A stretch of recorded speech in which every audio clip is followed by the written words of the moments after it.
au mois de septembre dernier et qui ont d'ores et déjà regagné la Côte d'Ivoire. Alors, il y a à côté la réclusion criminelle pour les hommes et la peine de mort par contumace pour les dames. Un parallèle, peut-être. Oui, le parallèle est un peu compliqué et difficile parce qu'en réalité, les décisions de justice, on ne les commente pas souvent parce que c'est souvent la justice qui détient les éléments palpables à partir, n'est-ce pas, desquels il prononce un jugement.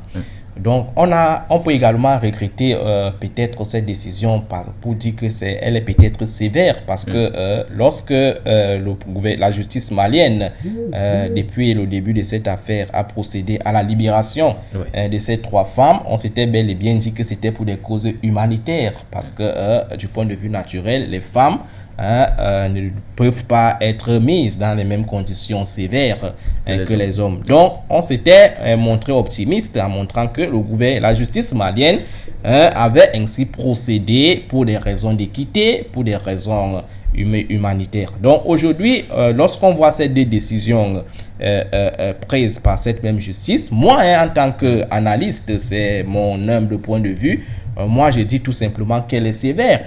Mais elle serait sévère tout simplement peut-être parce que la justice malienne a eu d'autres révélations. On ne sait jamais.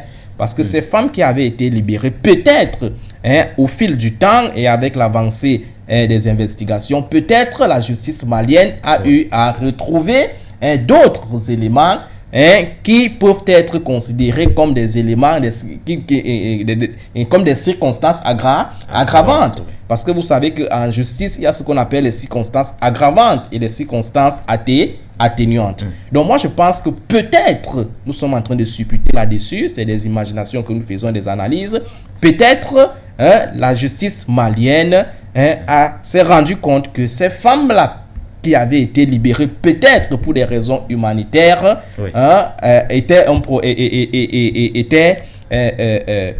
n'était pas juste. Donc aujourd'hui, avec la révélation de ces nouveaux faits-là, il était donc normal peut-être pour la justice malienne de procéder à cette condamnation à mort par contumace. Parce qu'il faut le dire, lorsqu'on fait la comparaison des 2 décisions, on voit bel et bien que la condamnation à mort par contumace est bel et bien sévère, au-dessus que la condamnation de 20 ans de réclusion criminelle. Donc moi, en tant qu'analyste, je me dis que peut-être la justice malienne a eu d'autres révélations qui sont venues aggraver la situation de ces 3 femmes qui avaient été libérées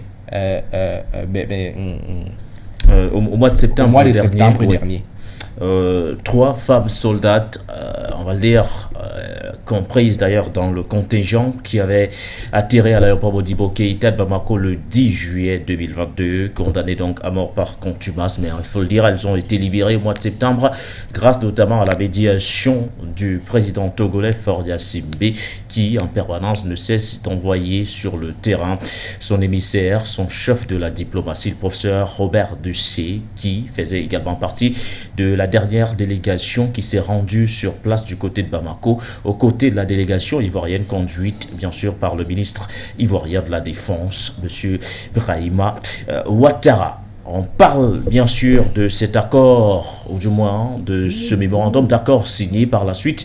Il y a eu le jugement qui a abouti à ces 20 ans de réclusion criminelle pour ce qui est bien sûr des 46 soldats ivoiriens toujours en détention du côté de Bamako. Pour les femmes soldates, on parle bien sûr de la peine de mort par contumace, mais elles ont été libérées. Alors, docteur, au regard des faits, parce qu'on a suivi cette actualité depuis le 10 juillet, au moment où on interpellait bien sûr ces mercenaires à l'aéroport Modibo Keïta de Bamako, vous avez suivi l'évolution du dossier, l'intervention de la communauté internationale, les décisions fortes prises par la CEDEAO, l'UEMOA, on parle bien sûr de ces sanctions infligées au Mali, entre-temps, les sorties de la partie ivoirienne, bref, tout le monde a pratiquement réagi dans ce dossier, parfois de nouveaux éléments de preuve faisant également leur apparition. Alors, docteur, au regard du jugement que vient de rendre la justice malienne, vous pensez que clairement aujourd'hui, ce jugement est-il proportionnel aux faits qui leur sont reprochés. On parle quand même d'atteinte à la sûreté de l'État.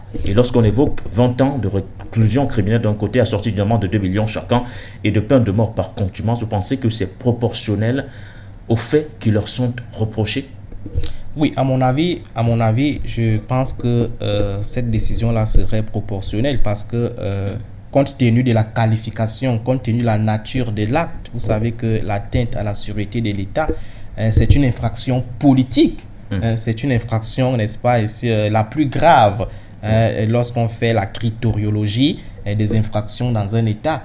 L'atteinte à la sûreté de l'État, c'est souvent une infraction qui est condamnée avec la dernière énergie. Donc, moi, je pense que le 20 ans aujourd'hui, ce n'est pas 2 mois, ce n'est pas 2 jours, ce n'est pas 20 jours. Donc, 20 ans aujourd'hui, moi, je pense que c'est proportionnel à l'acte. Là, parce que là, il s'agit de l'atteinte. Donc, ces gens-là se préparaient déjà à frapper. Donc, aujourd'hui, la justice malienne a démontré que elle reste souveraine, elle reste ininfluençable quant à ce qui concerne cette décision. Donc, 20 ans de réclusion et la peine à mort par contumace, pour moi, c'est proportionnel. Parce que vous savez qu'en droit, il y a ce qu'on appelle la proportionnalité de l'acte. Même lorsque vous voulez, n'est-ce pas, ici vous prévaloir de la légitime défense, il faudrait que cette légitime défense-là soit proportionnelle à l'agression, à l'acte. Donc aujourd'hui, la justice malienne, le gouvernement malien a réagi, a pris des décisions pour montrer que son pays n'est pas un pays de valets où n'importe qui pourrait venir l'attaquer à n'importe quel moment et rentrer comme si rien ne s'était passé. Le Mali reste dorénavant un pays de droit, un pays souverain qui attend assumer sa souveraineté sur la scène internationale. Vous avez compris lors du discours à la nation du président de transition Assimi Goïta, où il a réitéré qu'il aimerait que les différents partenaires, les différents pays amis du Mali puissent respecter les décisions du Mali, puissent respecter les choix du Mali quant à ce qui concerne son partenariat.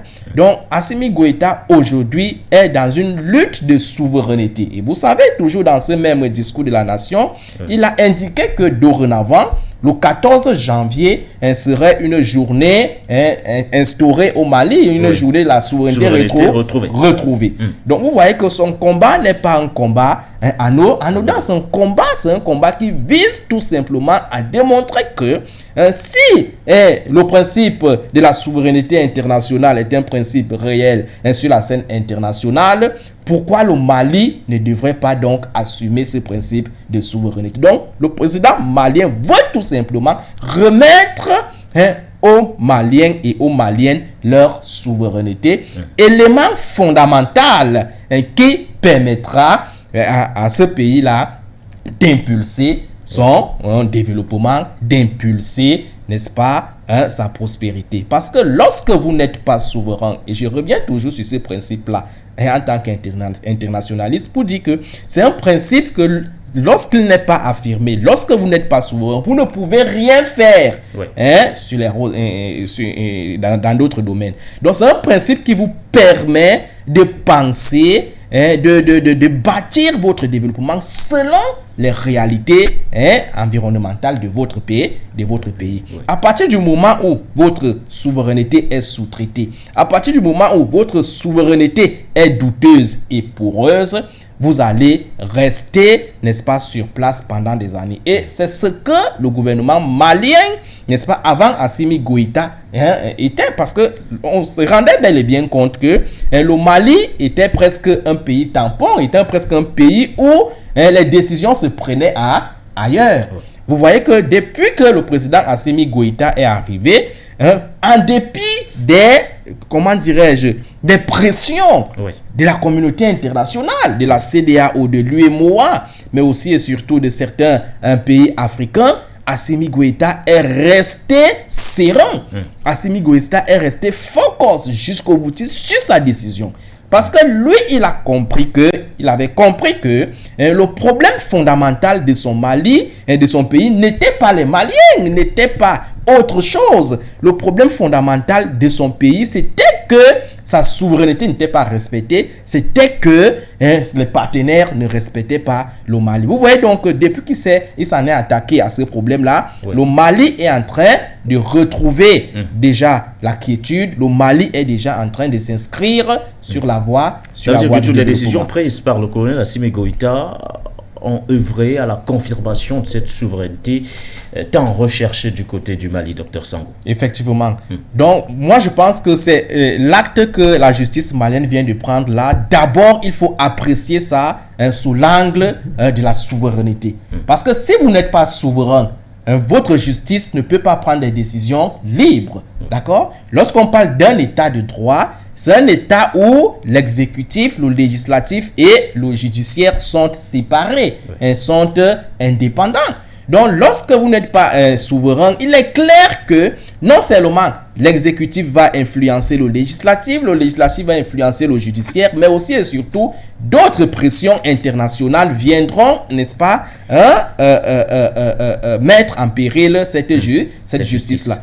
Donc, si le président Assimi Goïta procédait à la libération de ces soldats-là sans toutefois les juger, ce serait, n'est-ce pas, un acte qui viendrait mettre en péril son combat qu'il est en train d'impulser du côté du Mali. Donc moi, en tant qu'analyste, je vois tout simplement que Assimi Goïta reste cohérent, il reste, n'est-ce pas, ici, serein, et il reste dans la logique de démontrer à la communauté internationale que le Mali reste un État souverain et par conséquent, dorénavant, un État libre. Un État libre, un État souverain, c'est également peut-être ce que nous allons tenter de confirmer du côté de Bamako au Bali. Il nous a rejoint, le deuxième invité de cette émission de Fort Yobatan. Il s'agit de Jérémy Lako.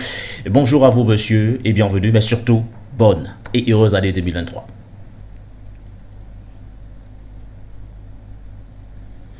Jérémy Lako, activez votre micro. Il est désactivé. Chers journalistes, oui. Chers co-panélistes, bonne heureuse année à vous tous. Je profite de saluer aussi tous les braves panafricains, tous les braves leaders panafricains vraiment qui ne cessent pas de se battre. Nous les souhaitons aussi une bonne heureuse année et nous allons profiter aussi de dire que nous savons très bien que la lutte, la lumière qui s'est levée, le soleil qui s'est levé sur l'Afrique, c'est le soleil de la victoire pour l'Afrique. Oui. Et nous savons très bien que le bon Dieu est derrière. Je profite aussi de l'occasion pour saluer le président de la transition du Mali, le digne fils patriote Assimi Goïta. Je salue aussi le digne fils patriote du Burkina Faso, parce qu'il est en train de s'aligner vraiment derrière les idéologies vraiment de son aîné. Nous avons Ibrahim Traoré du Burkina Faso. Nous saluons aussi la Centrafrique et nous saluons aussi le Burundi. Nous n'allons pas aussi oublier toutes les chaînes panafricaines qui vraiment luttent pour réveiller les Africains, pour réveiller la conscience vraiment de la jeunesse africaine. Alors, pour dire ceci, nous savons très bien que aujourd'hui, nous sommes là dans le cadre de la victoire de l'Afrique. Parce que la libération, c'est-à-dire le jugement de ces 49 mercenaires, nous disons que c'est les 49 mercenaires parce que tous ces mercenaires sont condamnés. Et cette condamnation nous donne la victoire. Cette condamnation nous amène vers la gloire de l'Afrique. Et aujourd'hui, Assimi Goïta a démontré par A plus Z que c'est les Africains qui peuvent un jour ramener l'humanité tout entière dans l'intégrité. Je remercie aussi mon co-panéliste qui a toujours parlé du mot intégrité. L'intégrité, effectivement, aujourd'hui, Assimi Goïta a démontré à toute l'humanité que l'Afrique n'est pas violente, les dirigeants africains ne sont jamais violents, nos aînés ne sont jamais violents, et lui, il ne fait que faire la réciprocité. Pourquoi je parle de la réciprocité? Nous allons nous rappeler un peu de ce que Alassane Dramane Ouattara a eu affaire en Côte d'Ivoire. Lorsque c'est lui qui a déporté Gbagbo à la CPI. Et avant que Gbagbo ne vienne, il lui a condamné à 20 ans de prison. Il a condamné aussi son ministre, Charles Blé Boudé, à 20 ans de prison. Il a condamné aussi celui qui lui a aidé, nous parlons de Guillaume Soro. Il a condamné aussi à 20 ans de prison à Guillaume Soro. Donc, ces condamnations, donc on se dit que Assimi Goïta n'a rien fait de différent.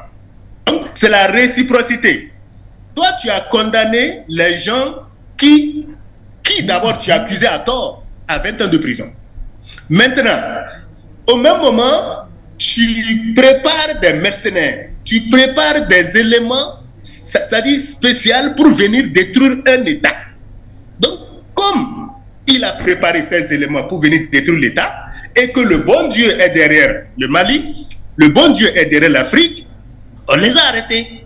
Maintenant, il a eu à passer par la CEDEAO pour intimider Assimi Goïta. Mais ça n'a pas marché. Ça ne peut même pas marcher. Pourquoi? Parce que il croyait que l'ancien système que la France avait mis, l'Occident en général avait mis, pour pouvoir intimider les présidents africains, pour pouvoir lier la conscience et la décision des présidents africains, Ouattara croyait que c'est ça qui marche toujours. Non, ça ne peut pas marcher comme ça.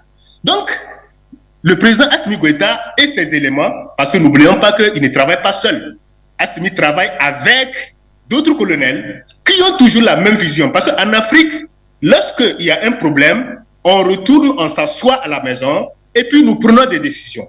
Donc, Assimi travaille avec une équipe qui a toujours les mêmes visions de l'intégrité. Comment ramener le Mali aux Maliens? Comment redonner le Mali aux Maliens?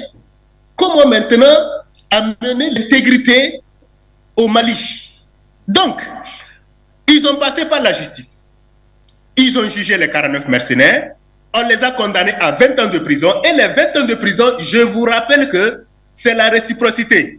C'est Ouattara qui a tout commencé. Et aujourd'hui, le Mali dit à Ouattara que toi et puis tes patrons là, ce que vous faites là, nous avons fait la même chose. Sinon, la justice malienne pouvait quand même les condamner peut-être à 5 ans, 10 ans, de 20 ans. Mais Ouattara est le criminel, le premier criminel de l'Afrique. Donc, ce qu'il fait, on l'observe et puis on fait bien que c'est la réciprocité. Voilà. Donc, c'est mon premier jet. Et puis, Jérémy, vous allez rester avec nous puisqu'on parle effectivement de ce jugement, de ces 20 ans de réclusion criminelle et bien sûr assorti d'une amende de 2 millions de francs chacun. Mais à côté de cette peine concernant principalement les 46 soldats toujours en détention de côté de Bamako, il y a également la peine de mort par contumace prononcée à l'encontre des femmes qui ont été notamment libérées au mois de septembre dernier, mais qui étaient dans le même contingent, celui qui a été interpellé à l'aéroport Modibo Keïta de Bamako le 10 juillet 2022. Alors, vous qui êtes sur le terrain, vous qui êtes sur place au Mali, comment cette décision de justice a été accueillie notamment par l'opinion publique? Il faut d'abord noter que lorsqu'on parle des mercenaires, on parle de la mort. On parle de la mort. Et le procureur de la justice du Mali n'a pas le droit de commettre des erreurs. Parce qu'aujourd'hui, tout le peuple du Mali, le peuple malien est derrière la transition. Parce que, n'oubliez pas que, avant que ces mercenaires n'arrivent, c'est le peuple qui a porté Assimi Goïta au pouvoir. C'est le peuple. C'est-à-dire aujourd'hui le peuple, c'est-à-dire le pouvoir de la transition malienne est le pouvoir du peuple. Et les mercenaires ne peuvent pas quitter ailleurs pour venir détruire leur président. Le président qui les a amenés la sécurité. Le président qui a juré et qui a travaillé pour amener l'intégrité, la sécurité dans son pays. Mais le peuple ne peut pas que les mercenaires viennent les détruire. C'est pour vous dire que tout le peuple malien a salué, ils ont salué vraiment la décision de la justice. Ça, Aujourd'hui, si vous venez au Mali, il y a la paix, il y a la sécurité, voilà, les gens travaillent librement. Mais attendez, avant cela, il n'y avait pas 2 jours où il y a l'attaque. La population ne travaillait pas. Personne ne sortait de chez lui. Et les gens ont peur vraiment de vaquer à leur occupation. Maintenant, le peuple maintenant a porté au pouvoir un patriote, des jeunes patriotes, des jeunes qui ont décidé vraiment de libérer leur pays, vraiment des mains des sanguinaires, des mains de ceux qui ont créé le terrorisme. Mais le procureur n'a pas le choix, il doit toujours faire la volonté du peuple. Donc c'est pour vous dire que le peuple n'a fait que saluer,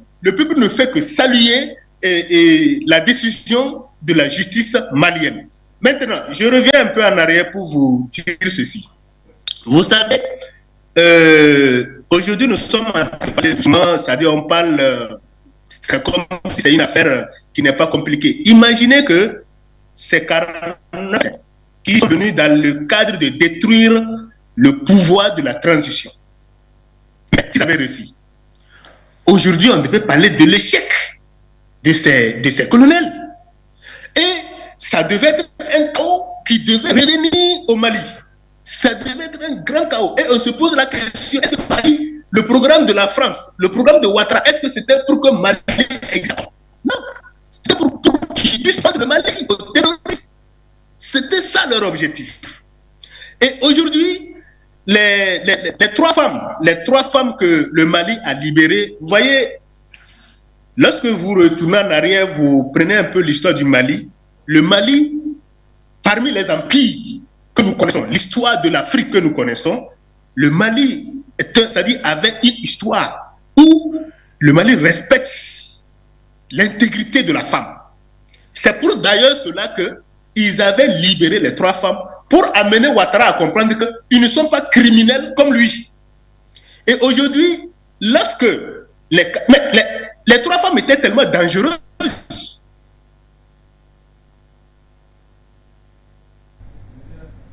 les hommes, ça c'est clair.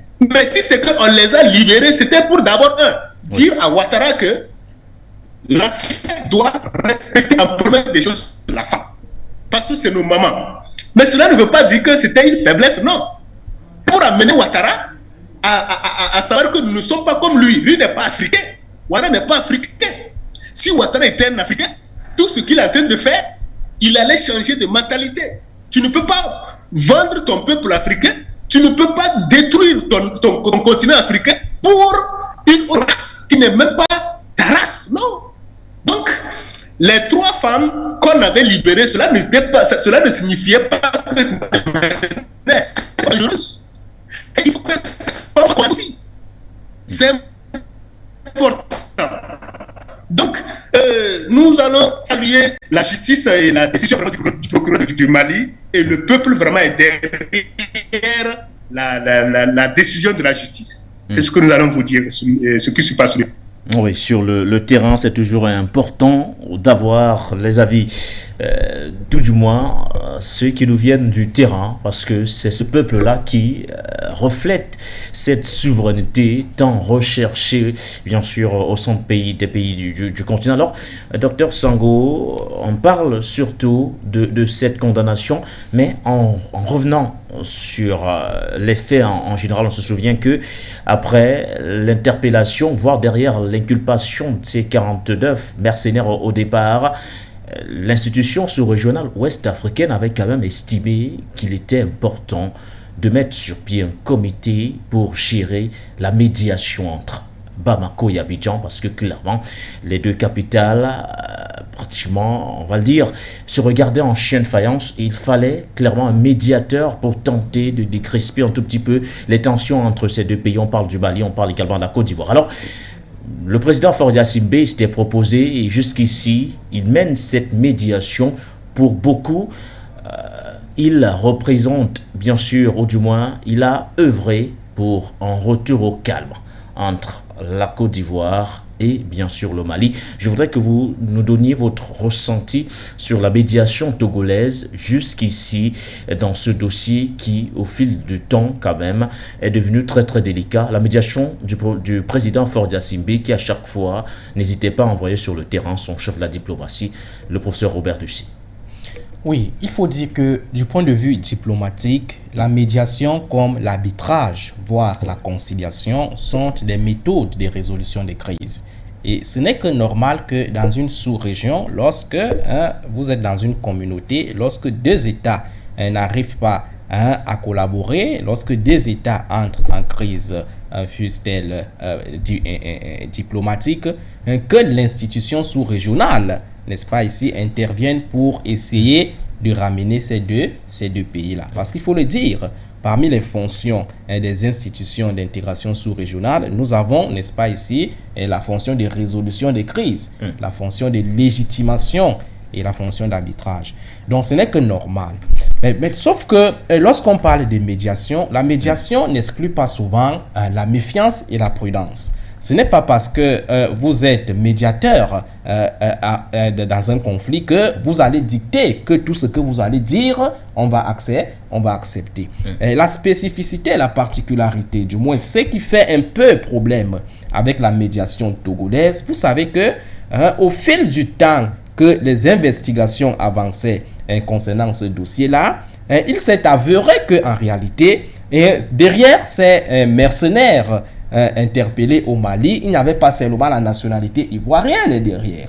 Vous savez que les recherches ont démontré qu'il y avait plusieurs nationalités qui étaient, n'est-ce pas, interpellées face à ce problème-là. On avait les Ivoiriens, les Libériens, les Togolais, même parmi ces mercenaires-là. Donc, ce qui montre du côté du Mali qu'en réalité, la médiation togolaise doit être, n'est-ce pas, ici, c'est-à-dire, quelle est l'expression que je peux utiliser? Donc, on doit se méfier de la médiation togolaise à partir de ce moment-là, parce que vous ne pouvez pas être juge et partie dans un procès-là. À partir du moment où on a démontré que parmi ces mercenaires-là, il y avait les Togolais, alors à partir de ce moment-là, la médiation togolaise vient perdre un tout petit peu de sa valeur. Ou de sa crédibilité. De sa crédibilité. Oui. Mais cependant, vu, n'est-ce pas, donc, la position d'Assimi Goïta, qui reste déterminé à affirmer sa souveraineté, mais qui est également soucieux, n'est-ce pas, de la paix et de la sécurité dans la sous-région, fait donc avancer ce dossier-là au rythme de la justice, de la justice malienne. Parce que chaque acte que Assimi Goïta pose, chaque acte que le gouvernement d'Assimi Goïta prend, n'est-ce pas, c'est un acte qui vise non seulement à rester serein quant à ce qui concerne le Mali, mais aussi et surtout serein du point de vue de l'Afrique tout entière. Parce que le combat d'Assimi Goïta, il faut le dire, et peut-être que certains analystes ne le savent pas parfois, le combat d'Assimi Goïta, ce n'est pas seulement un combat typiquement local, malien, c'est un combat panafricain. Parce que lorsque vous voyez, n'est-ce pas, le problème du Mali, vous allez vous rendre compte que c'est un problème qu'on peut dupliquer dans tous les autres pays du Mali. Oui. Donc, résoudre donc le problème du Mali serait résoudre le problème de toute l'Afrique. C'est pourquoi, lorsque Assimi Goïta prend un acte concernant son pays, il se rassure que cet acte-là ne doit pas mettre en péril le projet panafricain. Parce qu'en réalité, c'est dans cette dynamique-là qu'il est en train de s'inscrire. Donc, la médiation togolaise, c'est une médiation qu'il faut prendre avec beaucoup de pincettes, compte tenu, n'est-ce pas, des investigations, compte tenu de ce qu'on découvre sur le terrain.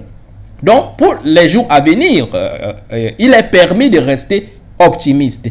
Optimiste dans le sens où Assimi Goïta, n'est-ce pas, ici, va procéder par une méthode, n'est-ce pas, qui vise à démontrer que le continent africain doit dorénavant s'assumer. L'institution qu'on appelle la CEDEAO, c'est une institution que, sous d'autres cieux, devrait vraiment être une institution c'est-à-dire de combat panafricain, devait être une institution de restauration des crises. Mais lorsqu'on voit la configuration, le fonctionnement de ces institutions-là, ça pose problème. Et c'est l'un des combats du président Assimi Goïta, l'un des combats qui vise, n'est-ce pas, à ce que les institutions africaines, les institutions nationales dans nos pays soient des institutions totalement souveraines, soient des institutions calquées par les intérêts des pays africains. Il faudrait qu'on sorte de ce que j'appelle souvent le mimétisme institutionnel et constitutionnel qui ont toujours caractérisé nos pays africains. Vous savez que au sortir des indépendances, la majeure partie des pays africains ont calqué ou alors défini leur constitution en les copiant, en les calquant aux institutions étrangères. Ce ne sont jamais des institutions, des constitutions qui ont été façonnées par les Africains. C'est pour cela que dans nos différents pays aujourd'hui, nous avons des crises. Nous avons des crises parce que les institutions ne sont pas calquées conformément aux réalités et aux volontés des pays africains. Donc, la CEDEAO aujourd'hui est face à cette turpitude. La CEDEAO aujourd'hui a perdu sa crédibilité. La CEDEAO aujourd'hui, pour rester, n'est-ce pas, ici, pour sauver son honneur, doit peut-être se restructurer, doit peut-être se repenser pour mettre, n'est-ce pas, sur pied une institution qui serait dorénavant souveraine, une institution qui serait dorénavant, n'est-ce pas, soucieuse des intérêts de l'Afrique. Parce que dans un contexte marqué par la mondialisation et la globalisation des échanges, il est de plus en plus appelé à ce que les régionalismes soient de plus en plus renforcés et affirmés. Parce que dans cette table de la mondialisation, où chaque pays, chaque continent vient, n'est-ce pas, demander ou chercher ce qui lui est nécessaire pour son développement, s'ils ne viennent pas regrouper et intégrer, ils seront phagocytés par les gros poissons. Parce que le système international est comme une jungle. Vous êtes tous des poissons, mais les gros poissons détiennent toujours le droit de manger les petits poissons. C'est pourquoi il est souvent demandé que les petits poissons se regroupent pour aller dans ce grand rendez-vous du donner et du recevoir. Merci à vous, Dr Sango. Tout à l'heure, nous reviendrons sur le discours du président Alassane Ouattara qui s'est notamment montré optimiste quant à une éventuelle libération de ces 46 soldats toujours en détention de côté de Bamako. Mais je reviens vers vous, Jérémy Lako. Vous allez également dire un mot sur cette médiation, car également, ayant suivi de fond en comble le discours de fin d'année du chef de l'État ivoirien, il est clair que ce dernier a logiquement remercié le président Forza Sibé, ou du moins a salué cette médiation togolaise. Alors, à votre niveau, est-ce que vous avez l'impression que cette médiation aujourd'hui, au regard des résultats sur le terrain, a véritablement joué son rôle? Chers journalistes, vous savez, Ouattara est dans l'action. Ouattara est dans la confusion. Il s'est très bien, tout s'est mis en place en marche. Lorsque tu mets un système en place qui ne marche pas, donc tu deviens un muet. Tu deviens un muet, ça veut dire que tu n'as plus de parole. Donc aujourd'hui, même en faisant son discours, si Alassane Ouattara, mais il sait bien que Faure Gnassingbé n'a pas reçu sa mission. Parce que si Faure Gnassingbé a reçu sa mission, l'objectif c'était de libérer sans condition les 49 mercenaires. Et maintenant, la médiation, c'est que ça avait abouti, que les mercenaires ne devaient pas être jugés. Mais voilà que maintenant, les mercenaires sont jugés et ils sont connus à 20 ans.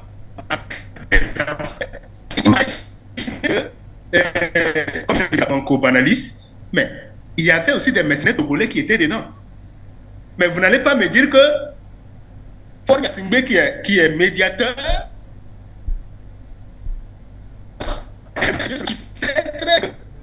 ce qui est vraiment lourd. Je m'en vais encore vous faire une révélation que peut-être beaucoup d'entre vous déjà. Ce qui est prêt avec les mais ne dépasse le niveau de... Quelques petits soucis de connexion avec vous, Jérémy Lacour. Nous espérons bien sûr vous retrouver avant la fin de cette émission.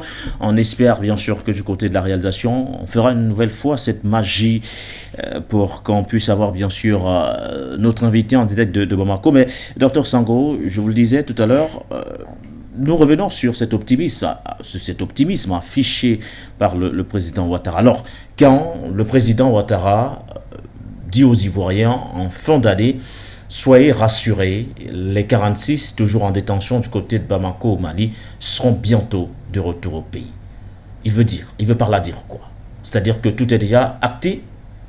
Est-ce qu'il veut clairement ressortir que voilà, ce n'est qu'une question d'heure, de temps, voire de mois, mais sinon, tout est déjà fin prêt pour que leur retour soit effectif du côté de la Côte d'Ivoire?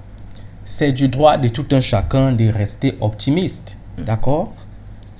C'est le droit de tout un chacun de manifester son optimisme face à un problème. Oui. Mais sauf que l'optimisme de Ouattara aujourd'hui ne va pas se faire, ne va pas se réaliser en piétinant l'intérêt malien. Ainsi, Ouattara reste optimiste aujourd'hui. Ça veut dire qu'en réalité, il s'est résolu d'appliquer les conditionnalités qui avaient été déposées sur la table par le gouvernement malien. Parce que vous savez que depuis le début de cette affaire-là, le président Assimi Goïta s'est montré favorable quant à ce qui concerne la libération de ces 49 soldats. Le président Assimi Goïta n'est jamais resté réfractaire.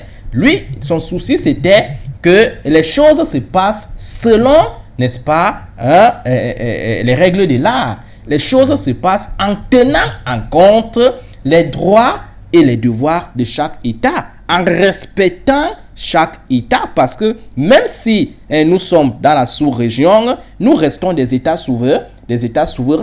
Nous restons, n'est-ce pas, dans la relation bilatérale. Et une relation bilatérale, c'est une relation qui respecte les intérêts des uns et des autres. Or, du point de vue de la réelle politique, qu'est-ce qu'on observait?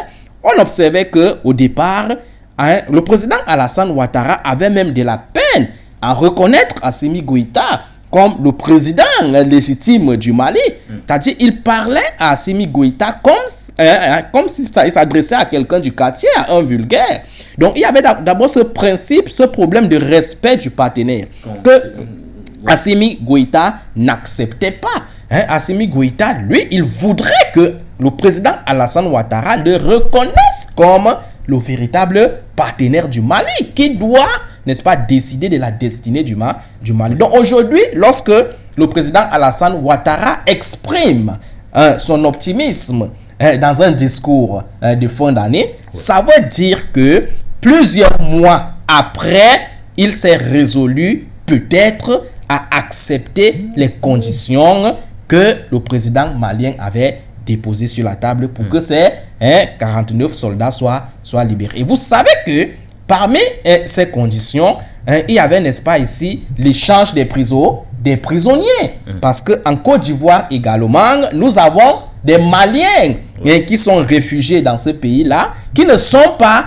conformes avec le combat que Assimi Goïta est en train de mener du côté du Mali. Or, pour que le combat malien se pérennise, pour que le combat malien puisse porter de ses fruits, il est important non seulement de lutter avec les ennemis du dedans, mais aussi et surtout avec les ennemis du dehors. Parce que vous savez que le terrorisme dans nos pays aujourd'hui n'est pas seulement la manifestation des hommes du dedans. Ce terrorisme-là a souvent un lien avec le dehors.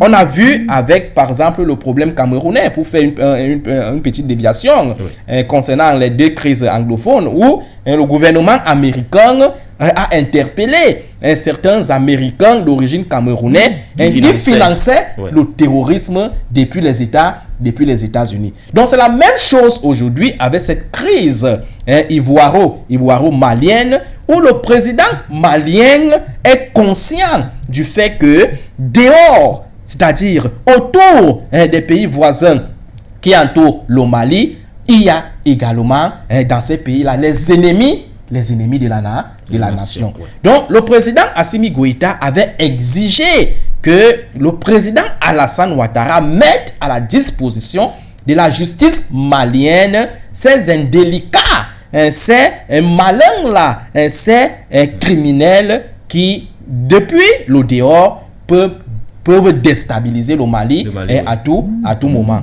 Donc, lorsque nous voyons l'optimisme d'Alassane Ouattara aujourd'hui, on peut subordorer à ce que peut-être il s'est résolu à accepter les conditions du président Assimi Goïta. Et vous savez que, et c'est toujours important d'insister là-dessus, tous les actes que le président Assimi Goïta prend, c'est des actes qui sont conformes. Il se rassure que ces actes-là soient conformes sur le plan légal et sur le plan de la légitimité. Oui. Donc, l'échange des prisonniers, c'est un mécanisme normal dans les relations internationales, dans la résolution des crises internationales. Lorsque deux pays sont, n'est-ce pas, en crise, il arrive parfois que, du point de vue des accords judiciaires, que ces deux pays-là échangent des prisonniers pour que,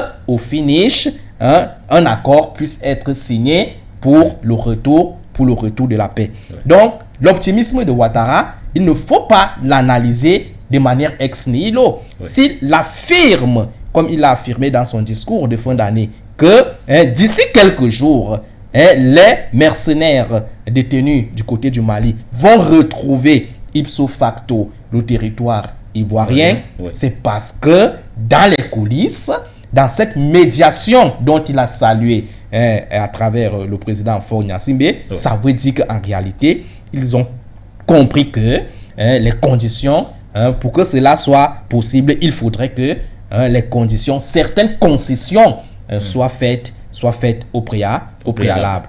Donc, ne soyons pas surpris dans les jours à venir à voir le président Assimi Goïta prendre un acte de grâce pour libérer ces 49 soldats et également voir les détenus maliens du côté de la Côte d'Ivoire être mis à la disposition de la justice malienne. Donc, c'est des scénarios, c'est des choses qui peuvent arriver à tout moment parce que les relations internationales ne sont pas seulement parsemées des moments de paix, mais aussi des moments de crise. Et ces relations internationales sont toujours dynamiques. Elles ne sont pas mobiles. À tout moment, les choses peuvent avancer dans un sens comme dans un autre. Le souci, c'est toujours de rester dans la légalité et dans le sens de l'intérêt du peuple. Dans le sens de l'intérêt du peuple. Alors, à votre niveau, Jérémy Lacou, quel est le commentaire que vous pouvez placer sur cet optimisme aujourd'hui affiché par le président Ouattara qui, dès le déclenchement de cette affaire, s'était plutôt positionné sur des injonctions, en intimant à chaque fois l'ordre à Bamako de libérer sans délai ces 49 mercenaires. Mais aujourd'hui, décidément, le discours semble avoir changé. Aujourd'hui, on parle d'optimisme, mais surtout, on semble avoir ouvert la voie à un dialogue. Comment expliquer ce revirement de situation? Nous savons que Ouattara a échoué. Quand dit Ouattara a échoué, c'est l'ancien.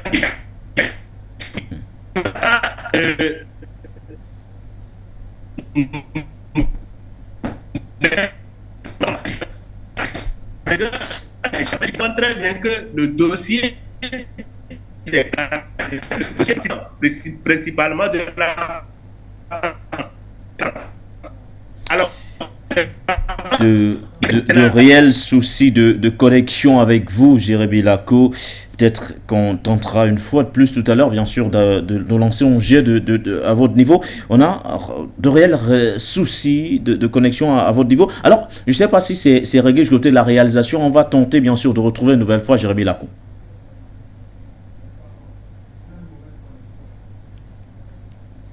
on aura l'occasion de la voir avant la fin de cette émission, en attendant bien sûr que le souci soit réglé rapidement du côté de la réalisation. Alors, Dr Sango, nous poursuivons bien sûr cet échange. Vous l'avez d'ailleurs évoqué dès votre prise de parole tout à l'heure dans le cadre bien sûr de cette émission de For You Matin.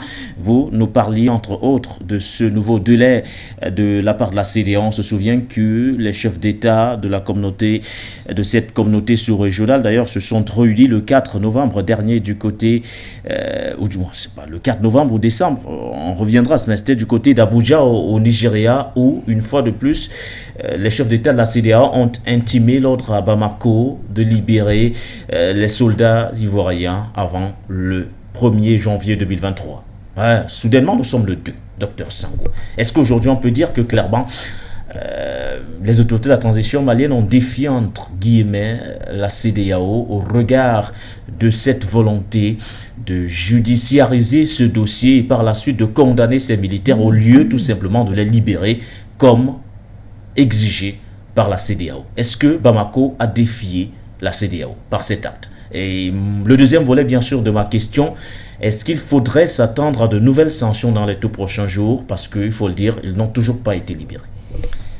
Oui, vous savez que la CEDEAO est une institution qui s'est caractérisée et qui se caractérise toujours depuis un certain temps par des sanctions. Or, vous savez qu'une organisation d'intégration sous-régionale, parmi les moyens qu'elle peut, n'est-ce pas, ici avoir, parmi les moyens qu'elle peut utiliser pour restaurer, n'est-ce pas, ici la paix, les sanctions viennent souvent en dernière position. Mais on a vu que du côté de la CEDEAO, c'est les sanctions qui viennent d'abord en amont. Et vous avez, on peut également voir que depuis que ce problème-là est survenu, ces sanctions-là ont été prises, certes, mais sur le plan pratique et opérationnel, on a vu que c'est des sanctions qui n'avaient aucun effet parce qu'en réalité, ces sanctions-là ne respectaient pas la configuration et les intérêts même des pays membres. Vous avez parlé de l'ultimatum avant le 1er janvier prise par cette CEDEAO-là de prendre de nouvelles sanctions si le gouvernement malien ne libère pas les 49 soldats. Nous sommes aujourd'hui le 2 janvier. Oui. Donc, sur le plan de l'analyse et sur le plan d'une analyse comparative, on peut dire que le président malien est resté serein dans sa position. Oui. C'est-à-dire il est resté dans une logique qui démontre à ses différents ennemis, entre guillemets, c'est-à-dire ceux qui n'arrivent pas à accepter le combat qu'il est en train de mener du côté du Mali, que rien ne peut le perturber en ce qui concerne les prises de ces décisions. Oui. Vous savez que ces sanctions-là ne sont pas nouvelles. Le Mali a, n'est-ce pas, été victime d'une kyrielle de sanctions. Mais c'est des sanctions qui, sur le plan opérationnel, n'ont pas changé du doigt le combat que Assimi Goïta est en train de mener. Parce qu'Assimi Goïta a compris que le problème de son pays, ce n'est pas les aides. Ce n'est pas les aides économiques qui viennent des autres pays. Ce n'est pas l'aide internationale, encore moins l'aide humanitaire. Si ces deux éléments-là, ces différents facteurs-là étaient des facteurs propices au développement de son pays, il y a longtemps que le Mali serait aujourd'hui un pays développé. C'est pourquoi Assimi Goïta reste déterministe. Il a compris que même si la CEDEAO prennent des sanctions de manière infinitésimale, c'est-à-dire infinissable, son pays ne va pas ressentir d'un seul poil les conséquences de ces sanctions-là. Parce que l'intérêt de son pays est orienté ailleurs. Oui. Donc, sur le plan comparatif, moi, je vais dire que oui, à votre question, est-ce que le président Assimi Goïta a défié la CEDEAO? Je vais répondre affirmativement par oui, sans embâche et sans raison de me tromper en disant que oui, Assimi Goïta et son gouvernement ont défié une fois de plus cette CEDEAO-là, qui au fil du temps, jour après jour, démontre ses limites, démontre ses indélicatesses sur la scène internationale. Si la CEDEAO avait encore en son sein des personnes cohérentes, des personnes vraiment rationnelles, à travers les différents échecs et que cette institution-là affiche quant à ce qui concerne la restauration de la paix et de la sécurité dans ses différents États membres, elle se serait ravisée et elle aurait compris que le problème reste la méthode. Ouais. Donc, comme disait Einstein, c'est parfois fou, voire imbécile, de poser les mêmes actes chaque jour et de s'attendre aux résultats différents. CDA, on n'a pas encore compris ce principe-là. Chaque jour, elle prend des sanctions, mais que la situation ne change pas sur le terrain. Parce que les sanctions que cette organisation-là prend, c'est soit pour libérer les 49 soldats, ou alors soit pour restaurer, pour remettre pour restaurer l'ordre constitutionnel en disant que peut-être que Assimi Goïta n'est pas légitime, il faudrait qu'il organise des élections pour remettre le pouvoir au gouvernement civil. Lorsqu'on voit donc sur le terrain, ni les soldats ne sont pas libérés à leur vitesse de la lumière, ni la restauration ou alors l'organisation des élections n'est visible sur le... Donc, le président Assimi Goïta reste, n'est-ce pas ici, serein. Il reste dans la logique de démontrer à ses partenaires que le Mali aujourd'hui est dans un combat de souveraineté et de survie. De survie, et Baudelaire, parce qu'il faut le dire, l'un des problèmes du Mali, c'était le contrôle de son intégrité territoriale. Vous savez que il fut pendant quelques années, ce pays-là était presque divisé. Ce pays-là était presque divisé en deux, où on a vu un président d'un autre pays atterrir dans une région du Mali et contrôlée par les rebelles et les djihadistes et demander à un président élu par son peuple de venir le retrouver de l'autre côté. Vous voyez donc qu'il y avait un projet de sécession qui pesait sur ce pays-là et ce n'était qu'une urgence pour le président Assimi Goïta de prendre le pouvoir pour restaurer l'intégrité territoriale de son pays parce que c'est l'un des actes de manifestation de la souveraineté internationale. Donc, le président Assimi Goïta est en train de réussir dans ce combat-là. Vous savez qu'aujourd'hui, même si l'insécurité peut encore planer dans une certaine mesure au Mali, parce qu'en réalité, la lutte contre l'insécurité n'est pas un terminus, ça reste toujours un processus. Il faut dire que le président Assimi Goïta a réussi aujourd'hui à mettre l'intégrité malienne sous le contrôle, du moins à 95% des autorités maliennes. C'est pour cela qu'il ne peut pas laisser passer cette tentative d'atteinte à la sécurité de l'intégrité de l'État du Mali par ces 49 soldats comme un épiphénomène. Oui. C'est pour cela qu'il va juger, il va, n'est-ce pas ici, étudier ce dossier avec beaucoup de tact, avec beaucoup de prudence, avec beaucoup, n'est-ce pas ici, de courage. Parce que s'il laisse passer ce problème-là comme étant un épiphénomène, ce serait un acte qui viendrait diluer tout son combat qu'il a commencé à mener depuis son avènement au pouvoir. Docteur Sango, tout à l'heure, vous parliez de cet échange-là, parce qu'il faut le dire clairement, la partie malienne avait ouvert la voie, bien sûr, à un éventuel dialogue, mais sous condition, la condition, bien sûr, de voir revenir au pays certains anciens hommes de la politique malienne, aujourd'hui clairement recherchés du côté du Mali, mais qui ont retrouvé, on va le dire, refuge du côté de la Côte d'Ivoire, une demande à laquelle Abidjan était resté bien sûr insensible, avait opposé clairement, on va le dire comme ça, son mot en refusant bien sûr de renvoyer ces hommes-là du côté de Bamako. Alors là, on parle éventuellement dans les tout prochains jours d'une grâce présidentielle. Alors, si la grâce présidentielle est prononcée, docteur Sango, vous pensez que dans l'échange, Bamako s'en sortirait, on va dire, perdant au regard du scénario qui se dessine au cas où la contrepartie de Bamako n'est pas respectée à son tour? Oui, si la grâce présidentielle intervient sans toutefois faire cet inter-échange des prisonniers, je pense, à mon humble avis, que Bamako serait perdant. Bamako serait perdant parce que du point de vue comparatif, on va se rendre bel et bien compte que puisque les enjeux restent sécuritaires, d'accord, les ennemis du Malien, du Mali, n'est-ce pas, détenus en Côte d'Ivoire, pourraient à tout moment déstabiliser le travail que le Mali est en train de faire. Parce qu'il faut le dire, entre le Mali et la Côte d'Ivoire, il y a tout simplement un mur de il y a tout simplement une mitoyenneté des degrés. C'est-à-dire c'est des pays voisins. À tout moment, si rien n'est fait, un ennemi peut quitter d'un pays pour aller attaquer l'autre. Et comme je vous ai dit, la lutte contre l'insécurité prend toujours deux facteurs paradigmatiques.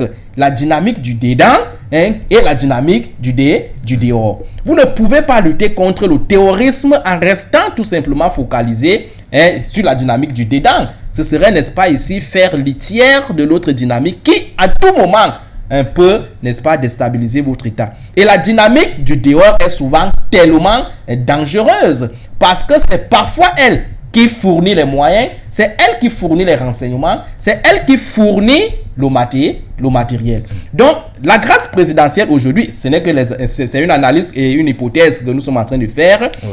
Intervient sans cet inter-échange-là, le Mali serait perdant. Mais lorsqu'on voit les analyses, le comportement, l'attitude, la méthode du président Assimi Goïta, c'est avant de signer cette grâce présidentielle, au cas où elle interviendrait, il va d'abord exiger que les intérêts du Mali soient respectés. Et vous savez, c'est un militaire, il sait ce qu'il fait, il sait ce qu'il faut pour que, sur le plan sécuritaire, le Mali puisse, n'est-ce pas, ici, retrouver la stabilité. Donc, dans les jours à venir, cette grâce présidentielle-là, avant qu'elle soit signée, rassurez-vous, le président Assimi Goïta va, n'est-ce pas, demander cet inter-échange militaire, ce rapatriement des ennemis du Mali qui se trouvent en Côte d'Ivoire, du côté du Mali, pour que ils soient mis à la disposition de la justice malienne. À la fin du procès, les avocats de la défense ont déposé au greffe de la cour d'appel de Bamako un acte de non-pourvoi afin d'attester, bien sûr, qu'ils renoncent à exercer toute voie de recours. Alors, par le dépôt, Dr Sango, de cet acte, on parle d'ailleurs auprès du greffe de la cour d'appel Bamako, un acte de non-pourvoi. Il n'y aura pas d'appel pour cette condamnation clairement donc prononcée par la justice malienne. Il est donc clair qu'aujourd'hui, on se dirige inéluctablement vers cette grâce présidentielle tant attendue du côté, bien sûr, de Bamako, ou du moins la grâce présidentielle du président de la transition, le colonel Assimi Goïta. Oui, je vous ai dit que l'un n'exclut pas l'autre. L'un n'exclut pas l'autre parce que en prenant cette décision de condamnation, la justice malienne est restée sereine, est restée souveraine, a montré que le gouvernement malien reste souverain. Mais cette décision judiciaire-là ouvre également la voie à la négociation et au dialogue. Et l'un des éléments qui peut, n'est-ce pas, ici clôturer ce dialogue-là reste la grâce présidentielle. Donc aujourd'hui, du point de vue technique, lorsqu'il y a parfois condamnation, il y a souvent ce qu'on appelle les voies de recours. Lorsqu'une décision de justice a été, n'est-ce pas, prise par une juridiction inférieure, le justiciable a, n'est-ce pas, la possibilité de saisir la juridiction supérieure pour faire appel. Donc on voit donc aujourd'hui que du côté du Mali, on a, n'est-ce pas, ici faire table rase de ces voies de recours-là pour dire que la décision est, n'est-ce pas, ici inattaquable. Donc peut-être que c'est une décision qui a été prise par la Cour suprême, c'est-à-dire lorsque une décision est prise par une Cour suprême, il n'existe plus une autre cour où quelqu'un peut aller faire appel. Alors il peut aussi arriver que cette décision-là a été prise par une Cour suprême.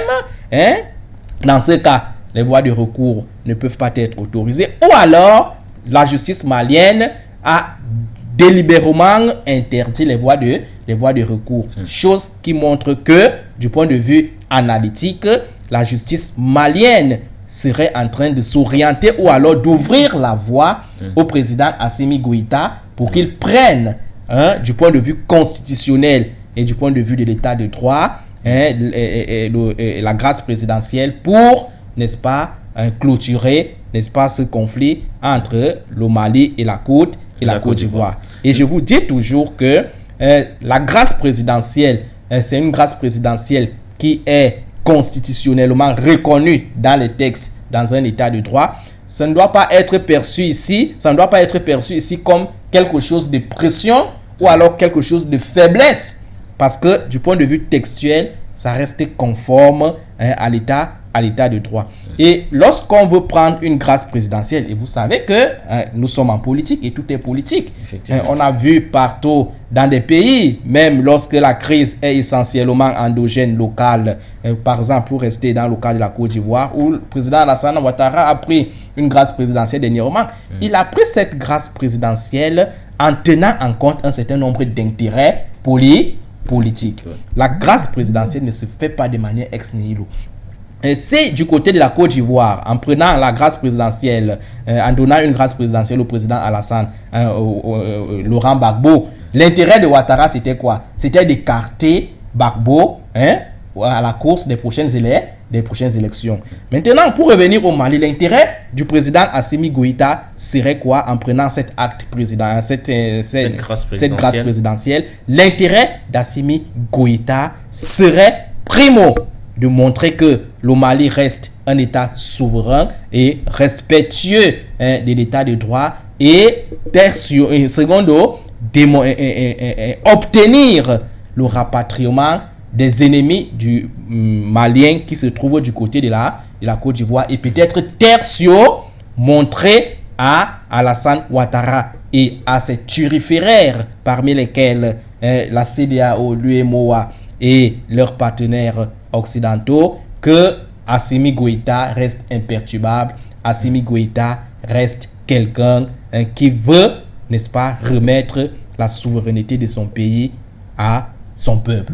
Alors, Jérémy Lacot, on vous retrouve du côté de Bamako. On parle bien sûr de cette grâce présidentielle qui pourrait être accordée à ces 46 soldats, toujours en détention donc, du côté de Bamako, mais jugés les 29 et 30 décembre dernier, condamnés à 20 ans de réclusion criminelle, assortis d'une amende de 2 millions de francs CFA chacun, pour ce qui est bien sûr des 3 femmes également présentes dans ce contingent. On a parlé d'une condamnation à la peine de mort par contumace. Alors, il est dit que dans les prochains jours, le président de la transition, le colonel Assimi Goïta, certainement devra accorder une grâce présidentielle à ces soldats. Alors vous qui êtes sur le terrain, qu'en est-il réellement? Est-ce qu'on pense aujourd'hui, l'opinion publique malienne pense de plus en plus à cette grâce présidentielle? Oui, aujourd'hui, comme je disais au début, le dossier de sa personne, parce que Alassane Dramane Ouattara je pense que décidément, ces soucis de connexion à votre niveau, à Bamako, nous font décidément défaut afin bien sûr de vous avoir dans le cadre de cette émission. Mais ça ne sera que partie remise. Nous allons sortir de cette émission, Dr Sango, avec forcément une dernière question.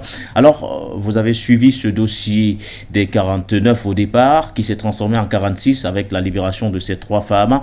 Interpellé d'ailleurs du côté de l'aéroport Modibo Keïta de Bamako, c'était le 10 juillet 2022. Par la suite, il y a eu la médiation, des injonctions aussi bien de la CEDEAO, de l'UEMOA que de la communauté internationale qui s'est également mêlée. Les Nations Unies également se sont saisies du dossier. Bamako est resté figé sur sa position.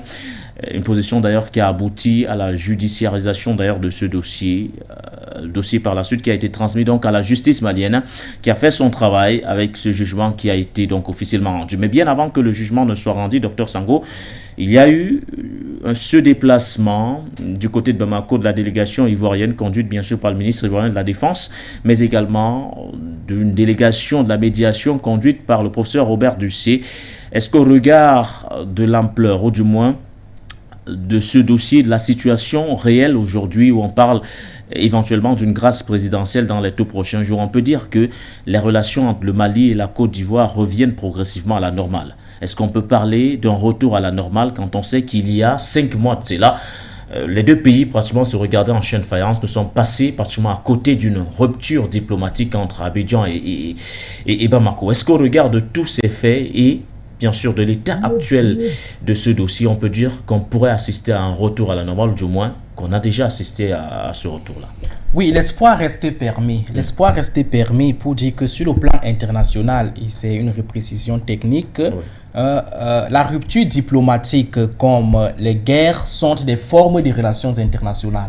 Ça ne veut pas dire que... Ça veut dire quoi? Ce n'est pas parce que deux États peuvent être, par exemple, en guerre, deux États peuvent être en rupture diplomatique, que les relations entre les deux États seraient interrompues. Les États restent toujours en contact parce que c'est les relations internationales. C'est pour cela que entre l'Ukraine aujourd'hui et la Russie, c'est vrai sur le plan des relations internationales, ils restent, n'est-ce pas, en guerre, mais ces deux pays-là collaborent diplomatiquement.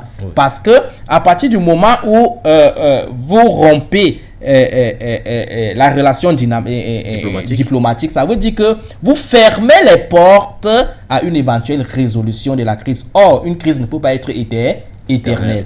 Quelle que soit l'ampleur de la crise, on finit toujours par négocier. On peut prendre par exemple le cas des deux premières guerres mondiales et de certaines crises dans le monde. On a vu que quelle que soit la crise, les protagonistes finissent toujours par s'asseoir, par collaborer, par dialoguer. Et je fais je prends, n'est-ce pas, ici cet exemple pour ramener ça du côté de la Côte d'Ivoire et du Mali, pour dire que c'est ce que nous vivons aujourd'hui. Ce n'est qu'une normalité internationale. Nous avons vu une plurielle de délégations s'orienter du côté du Mali pour chercher les voies pacifiques de résolution de ce problème-là. Et le président Assimi Goïta est conscient de cela. C'est pour cela qu'il ne reste pas fermé. Une autre personne pouvait par exemple dire que non, je ne veux pas les délégations de la CEDEAO dans mon pays. Il reste ouvert parce qu'il sait que c'est des mécanismes normaux. Donc dans les jours à venir, il faut rester optimiste parce que les relations internationales ne sont pas statiques. Les relations internationales restent dynamiques et en fonction des intérêts des uns et des autres, les choses peuvent, n'est-ce pas, peuvent changer. Dans le cas d'espèce, les négociations sont en train d'être menées. Chaque pays est en train de mettre sur la table l'intérêt qui est important pour son pays, quitte à ce que les deux s'attendent et trouvent le juste milieu pour que, au finish, cette crise-là puisse dorénavant relever du passé. Donc, l'espoir reste permis et il faut rester optimiste quant à ce qui concerne cette crise ivoiro-malienne qui est déjà en train de durer alors qu'elle ne devrait pas durer. Et lorsqu'on voit même la nature du problème, il y a des crises plus délicates que cette crise ivoiro-malienne qui ont connu des issues aussi pacifiques très rapidement. Pourquoi celle-ci serait-elle en train de prendre du temps alors que il s'agit tout simplement des intérêts entre les États. Donc pour sortir, je dirais tout simplement que aujourd'hui, comme j'ai souvent l'habitude de le dire, derrière cette crise-là, on peut également lire une sorte d'interposition de deux blocs antagonistes parce que lorsqu'on voit la configuration du monde aujourd'hui, on voit que l'époque de la guerre froide est en train de revenir. Lorsqu'on voit toutes les crises qui se passent dans le monde aujourd'hui, on voit que c'est l'antagonisme de deux positions, l'unilatéralisme et le multilatéralisme. Et c'est ce que nous vivons aujourd'hui en Afrique, où Assimi Goïta veut, n'est-ce pas, mener un combat qui vise à restaurer le continent africain. Parce que de plus en plus, les analyses démontrent, les études démontrent que l'Afrique serait dans les jours à venir l'enjeu du monde. Maintenant, dans les puissances du monde et vous allez vous rendre compte que vous allez, n'est-ce pas ici, vous rendre compte que ces puissances-là aujourd'hui sont en train de discuter l'Afrique à travers les différents sommets. C'est chaque pays développé qui va organiser un sommet avec l'Afrique. C'est parce qu'ils se sont rendus bel et bien compte que c'est lui qui va contrôler l'Afrique, va contrôler le monde. Il appartient donc au continent africain aujourd'hui et fondamentalement à ses dirigeants de comprendre que voilà l'enjeu, de saisir cette opportunité pour ne plus réduire l'Afrique à une simple entité instrumentale qui va tout simplement s'aligner dans un camp comme dans un autre, mais de chercher à définir l'intérêt de l'Afrique pour que l'Afrique soit dorénavant un camp comme les deux autres camps, qui devra être souveraine sur la scène internationale, qui devra être considéré comme un véritable acteur des relations internationales et non comme un valet, comme un sujet des relations internationales qu'on utiliserait pour se servir de quoi que ce soit. Et le président Assimi Goïta est dans cette dynamique. Il appartient aux autres États africains de s'inscrire dans cette ligne-là parce que voilà la voie qui va sortir l'Afrique de l'impérialisme et du colonialisme. S'inscrire dans la dynamique du président de la transition malienne, le colonel Assimi Goïta, afin d'affirmer sa souveraineté. Voilà donc les propos du docteur Sango, et c'est d'ailleurs avec vous, docteur, que nous fermons cette émission de Fario Matin, la toute première de l'année 2023. Merci à vous, doc. Une fois de plus. C'est moi qui vous remercie et vous savez que, et peut-être ce n'est pas un secret, vous savez que je suis toujours à l'aise quand je suis sur le plateau avec vous. Donc, je vous dis merci d'avoir pensé à moi. Merci à tous nos internautes qui ont pris la peine de nous regarder. Une fois de plus, bonne année 2023. Merci également à vous, Jérémy Lacou, vous qui réagissez en direct de Bamako, Bali, pour nous donner bien sûr le ressenti du public ou du moins du peuple malien concernant cette condamnation donc prononcée par la justice malienne. C'était le 30 décembre 2022. La première émission de l'année. Restez des nôtres. Nos programmes se poursuivent sur la meilleure des télévisions, celle qui porte une vision différente sur le monde. À partir de 10h30, la magnifique équipe du 10-12 s'installera dans le cadre